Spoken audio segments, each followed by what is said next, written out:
जोहार। आइए जानते हैं झारखंड की मुख्य खबरें सिर्फ 5 मिनट में। लेकिन उससे पहले अगर आप चैनल पर नए हैं तो चैनल को सब्सक्राइब जरूर कर लें। भाजपा के प्रदेश अध्यक्ष और नेता प्रतिपक्ष बाबूलाल मरांडी ने झारखंड सरकार पर कोयले की अवैध तस्करी को लेकर गंभीर आरोप लगाए हैं। उन्होंने कहा कि राज्य में कोयले का यह काला खेल अब खुलेआम हो रहा है। मुख्यमंत्री, पुलिस अधिकारी और उग्रवादी संगठन आपस में मिलकर करोड़ों का धंधा चला रहे हैं। बाबूलाल ने कहा कि यह केवल एक आर्थिक अपराध नहीं बल्कि राज्य की छवि को नुकसान पहुंचाने वाला मामला है। मरांडी ने बताया कि पहले यह तस्करी सिर्फ धनबाद, बोकारो और रामगढ़ तक सीमित थी, लेकिन अब यह पलामू और लातेहार जैसे जिलों तक पहुंच चुकी है। उन्होंने कहा कि सरकार की मिलीभगत से कोयला ट्रकों में भरकर बनारस की मंडियों तक भेजा जा रहा है, जिससे राज्य को करोड़ों का नुकसान हो रहा है और अवैध व्यापारियों की चांदी कट रही है। झारखंड मुक्ति मोर्चा के केंद्रीय महासचिव सुप्रियो भट्टाचार्य ने भाजपा पर करारा हमला बोला। उन्होंने कहा कि घाटशिला की जनता अब भाजपा के झूठे वादों में नहीं फंसेगी। सुप्रियो ने कहा कि भाजपा नेता चंपाई सोरेन की प्रेस वार्ता में उनके चेहरे पर निराशा साफ झलक रही थी, क्योंकि वे जानते हैं कि इस बार घाटशिला में जनता झामुमो को ही जिताने जा रही है। सुप्रियो भट्टाचार्य ने कहा कि घाटशिला उपचुनाव का नतीजा झारखंड की राजनीति की दिशा तय करेगा। उन्होंने विश्वास जताया कि 14 नवंबर को जनता झामुमो को भारी बहुमत देगी, क्योंकि झामुमो ने विकास के काम किए हैं, जबकि भाजपा सिर्फ बयानबाजी करती रही है। राजधानी रांची में झारखंड स्थापना दिवस के 25वें गौरवशाली वर्ष पर रन फॉर झारखंड का आयोजन हुआ। मुख्यमंत्री हेमंत सोरेन ने मोराबादी मैदान स्थित बापू वाटिका से कार्यक्रम को हरी झंडी दिखाकर रवाना किया। शहर में उत्साह का माहौल था और हर उम्र के लोग इसमें शामिल हुए। मुख्यमंत्री ने इस अवसर पर धरती आबा भगवान बिरसा मुंडा की 1000वीं जयंती कार्यक्रमों की भी शुरुआत की। इस कार्यक्रम में हजारों युवाओं, खिलाड़ियों और आम नागरिकों ने भाग लिया। पूरा रांची शहर झारखंड दिवस के रंग में डूबा रहा।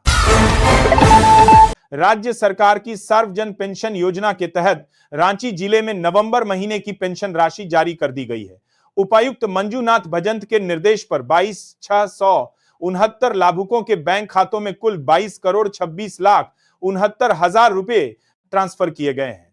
प्रत्येक लाभुक को 1,000 की पेंशन सीधे खाते में भेजी गई। कई बुजुर्गों ने बताया कि यह पैसा त्योहार के समय बहुत मददगार साबित हो रहा है। इस योजना से बुजुर्गों, विधवाओं और जरूरतमंदों में संतोष और भरोसे का माहौल है। झारखंड में एम्बुलेंस व्यवस्था बुरी तरह चरमरा गई है। कई जिलों में एम्बुलेंस की भारी कमी है और जो गाड़ियां चल रही हैं उनकी हालत बेहद खराब है। मरीजों को अस्पताल तक पहुंचाने में घंटों की देरी हो रही है। रिपोर्ट के अनुसार कई महीनों से बंद पड़ी एम्बुलेंसों को कागजों में चालू दिखाया जा रहा है। अधिकारी इन गाड़ियों के नाम पर भुगतान उठा रहे हैं। स्वास्थ्य विभाग के इस रवैये के कारण कई बार गंभीर मरीजों की जान चली जाती है। कांग्रेस के प्रदेश प्रभारी के राजू ने कहा कि हरियाणा में लगभग 25 लाख फर्जी मतदाता पाए गए हैं। उन्होंने भाजपा पर आरोप लगाया कि वह प्रशासनिक तंत्र का दुरुपयोग कर लोकतंत्र को कमजोर कर रही है। आरजेडी नेता तेजस्वी यादव ने चुनाव आयोग से सवाल किया कि आखिर क्यों सुरक्षा बल केवल भाजपा शासित राज्यों से मंगवाए जा रहे हैं।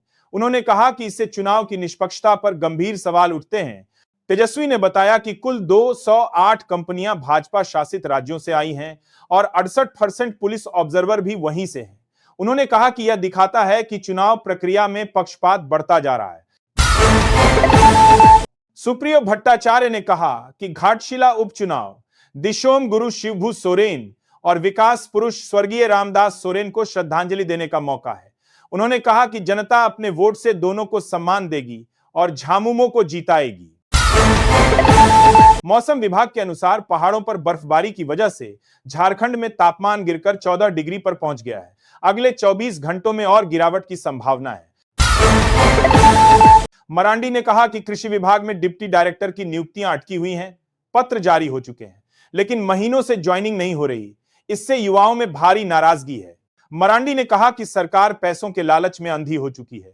फाइलों को जानबूझकर रोका जा रहा है। उन्होंने कहा कि सरकार के रवैये से राज्य का विकास ठप हो गया है।